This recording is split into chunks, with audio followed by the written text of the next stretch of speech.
Shalom. Kembali kita bertemu di dalam cinta kasih Tuhan yang sangat luar biasa, yang senantiasa menyertai kita walaupun dalam kondisi dan situasi bagaimanapun. Tuhan tidak pernah meninggalkan saudara dan saya. Ada satu kisah cerita pendek tentang satu keluarga, papa dan mama dan seorang anak yang baru duduk di kelas 2 SD. Dan kedua orang tuanya sangat mencintai, menyayangi anak itu. Anak itu begitu pintar, begitu luar biasanya di tengah-tengah keluarga itu. Seorang anak perempuan yang begitu luar biasa, begitu disayangi, dicintai oleh kedua papa mamanya. Dan pada suatu hari mereka berjalan bersama-sama, di mana papa mamanya rindu ingin membelikan sesuatu yang sangat luar biasa bagi anaknya yang mereka cintai. Sebuah gaun yang sangat luar biasa. Dan mereka berjalan di mall dan melihat ada satu gaun yang sangat baik, sangat indah, dan sangat cocok untuk anak mereka yang perempuan itu. Dan ketika itu juga anak itu melihat, dan anak itu sangat senang dengan pakaian itu. Dan singkat cerita, mereka membeli dan mereka pulang. Dan anak kecil itu masuk ke kamar dan mencobai pemberian kedua orang tuanya, yaitu sebuah gaun yang indah berwarna putih yang sangat luar biasa.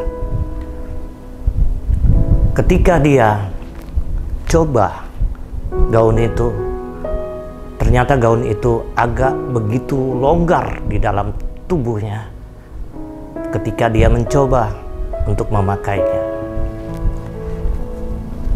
Dan anak itu begitu kecewa karena gaun itu yang dia sangat suka, sangat senang, agak begitu longgar, begitu besar bagi tubuhnya. Dan masuklah kedua orang tuanya di dalam kamarnya dan melihat dan menanyakan bagaimana pakaian gaun yang mereka berikan bagi anaknya itu. Dan anak itu mengatakan dengan kekecewaan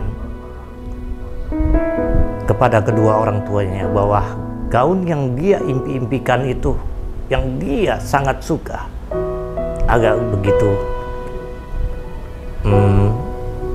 longgar. Dan kedua orang tuanya mengambil inisiatif untuk membawa gaun itu ke desainer atau perancang atau tukang jahit untuk dapat merubah mengecilnya.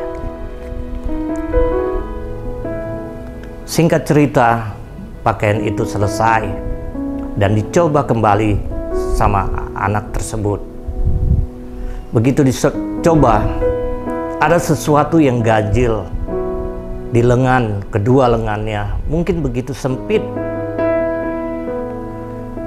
Anak itu kembali kecewa, sangat kecewa.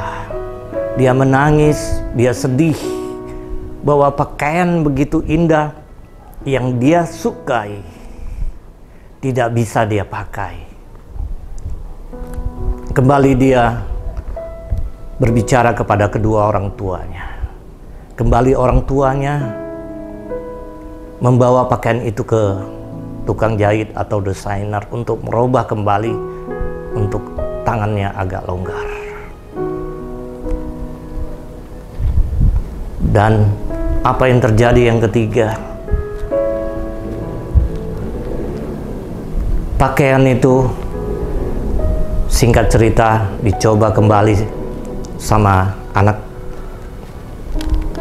perempuan itu.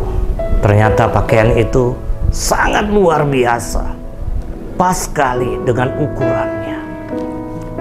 Kisah ini juga bisa kita ambil, Bapak Ibu Saudaraku yang terkasih, bahwa di dalam kehidupan kita pun banyak kekurangan, banyak hal yang bisa dirubah di dalam kehidupan kita. Orang tuanya tadi berusaha membawa ke desainer sana, membawa ke tukang jahit sana untuk mereparasi pakaian yang disukai oleh anak itu. Demikian juga dengan kehidupan kita ini, Bapak Ibu Saudaraku yang terkasih. Nah, firman Tuhan ini, Tuhan memberikan perumpamaan buat saudara dan saya. Di dalam firman Tuhan, Yeremia 18 ayat 1-6, Tuhan memberikan perumpamaan pelajaran dari pekerjaan tukang periuk.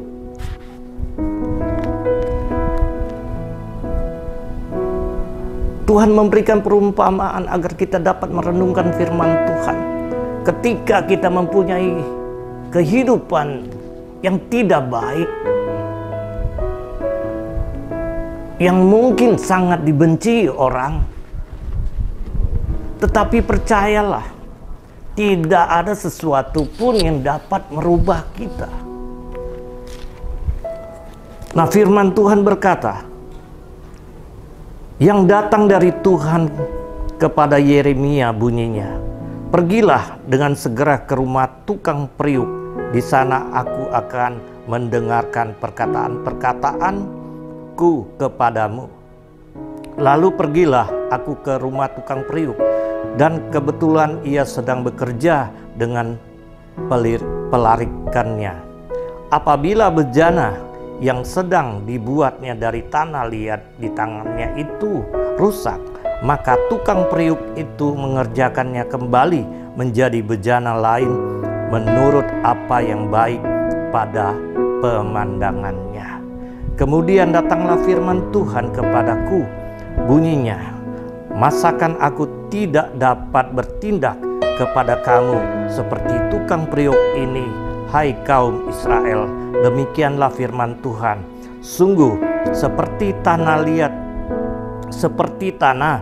liat di tangan tukang periuk, demikianlah kamu di tanganku, hai kaum Israel. Begitu luar biasanya, Bapak Ibu. Mungkin kita merasa tidak ada yang dapat merubah kehidupan kita, begitu hancurnya kehidupan kita.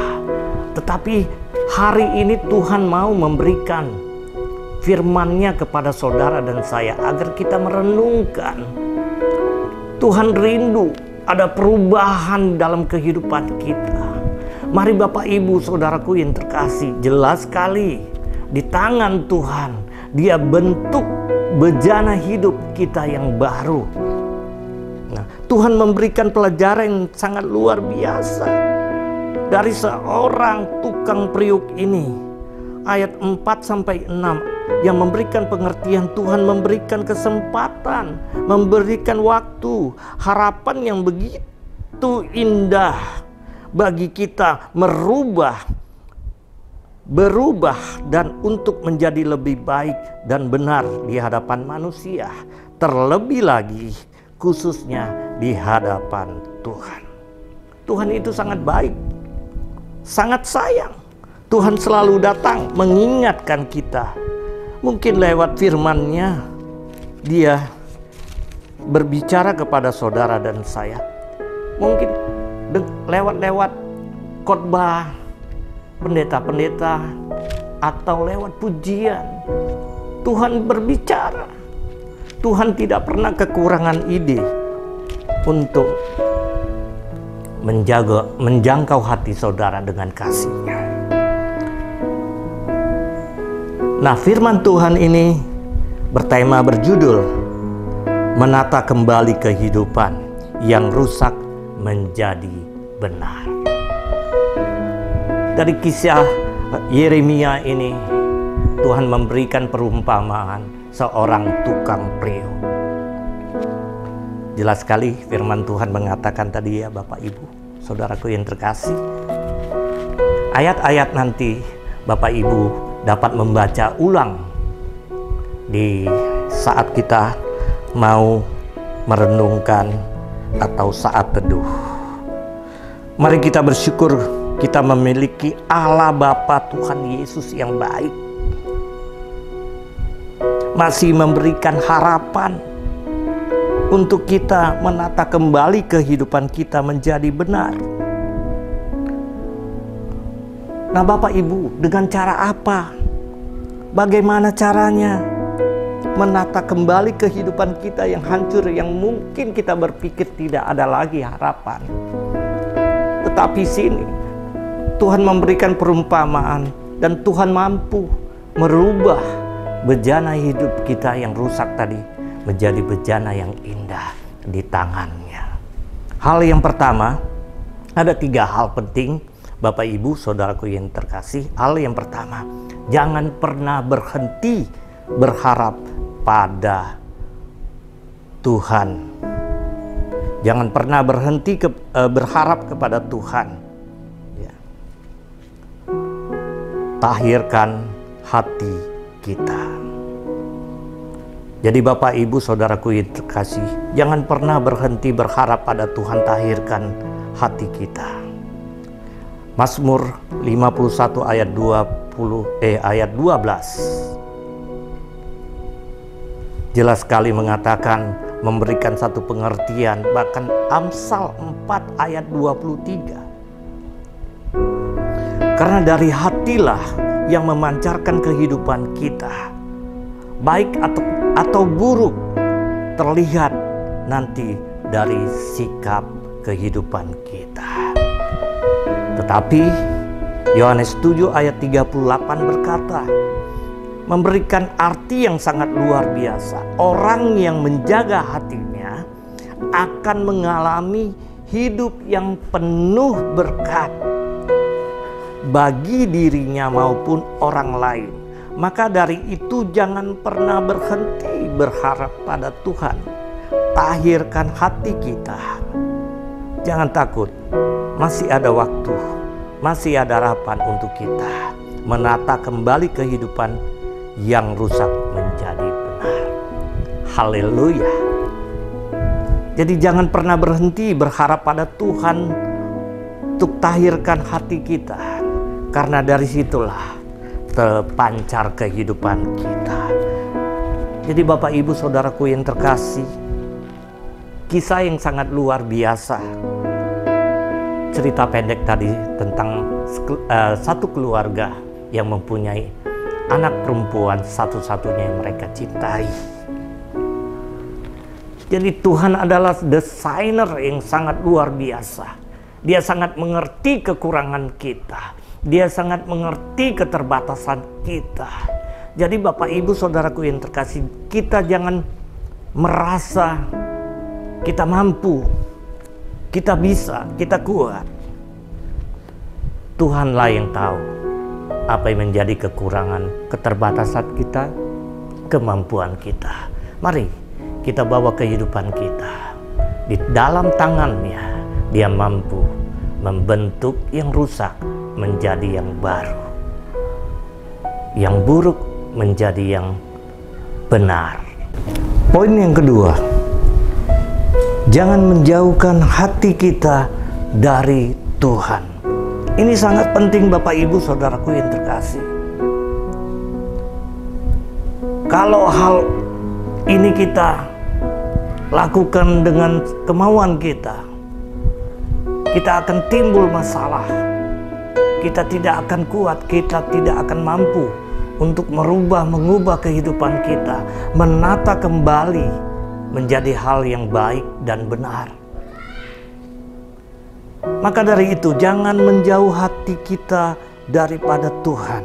Artinya, kalau hati kita menjauh dari Tuhan, berarti saudara dan saya, kita sering atau selalu mengandalkan kekuatan kita. Seperti yang dikatakan di dalam Yeremia 17 ayat 5 sampai 6. Tuhan mengatakan, terkutuklah orang mengandalkan kekuatannya, tetapi berbahagialah orang yang mengandalkan kekuatan dari Tuhan, mengandalkan firman Tuhan. Jadi inilah Bapak Ibu Saudaraku yang terkasih, ini sangat sulit bagi kita untuk merubah atau mengubah kehidupan kita jika hati kita menjauh dari Tuhan. Oleh sebab itu, mari jagalah hati kita agar hati kita tidak menjauh dari Tuhan. Di dalam Amsal mengatakan, Amsal 4 ayat 23 berkata, dengan segala kewaspadaan. Jadi Bapak Ibu Saudaraku yang terkasih, dengan segala kewaspadaan. Itu hal yang kedua. Hal yang terakhir Bapak Ibu Saudaraku yang terkasih, hanya datang kepada Yesus yang mampu menyembuhkan, memulihkan kehidupan yang buruk menjadi benar. Jika datang dengan berlutut atau dengan rendah hati. Jadi Bapak, Ibu, Saudaraku yang terkasih, saya percaya bahwa kita rindu untuk menata kembali kehidupan kita yang rusak menjadi benar. Hanya datang kepada Yesus Kristus. Bahwa Dia mampu bukan hanya menyembuhkan, tetapi memulihkan kehidupan kita. Perkataan memulihkan artinya ada sesuatu yang baru, ya, yang lama Dia ganti, Dia betulkan, Dia rapikan kembali menjadi gambar serupa dengan gambarannya. Ada satu contoh, Yesus menyembuhkan seorang penyakit kusta. Ini memberikan satu arti yang sangat luar biasa, ya. Tuhan Yesus bukan hanya menyembuhkan, tetapi Yesus mampu mentahirkan kehidupannya. Jadi kisah ini bukan hanya terjadi di saat itu, tetapi bisa terjadi dalam kehidupan kita. Markus 1 ayat 40 sampai 42. Ini kisah yang sangat luar biasa. Jadi Bapak Ibu Saudaraku yang terkasih, mari untuk menata kembali kehidupan kita yang telah rusak untuk menjadi yang baru, hanya datang kepada Yesus Kristus. Inilah Yeremia memberikan perumpamaan buat saudara dan saya. Hanya datang kepada Yesus Kristus, bahwa Dia sangat mengerti, Dia sangat peduli untuk melakukan hal yang baru dan benar buat kehidupan kita.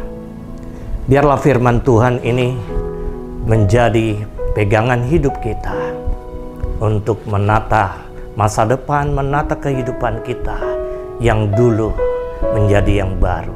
Jadi Bapak Ibu Saudaraku yang terkasih, kita akan bertemu kembali di dalam firman-firman Tuhan.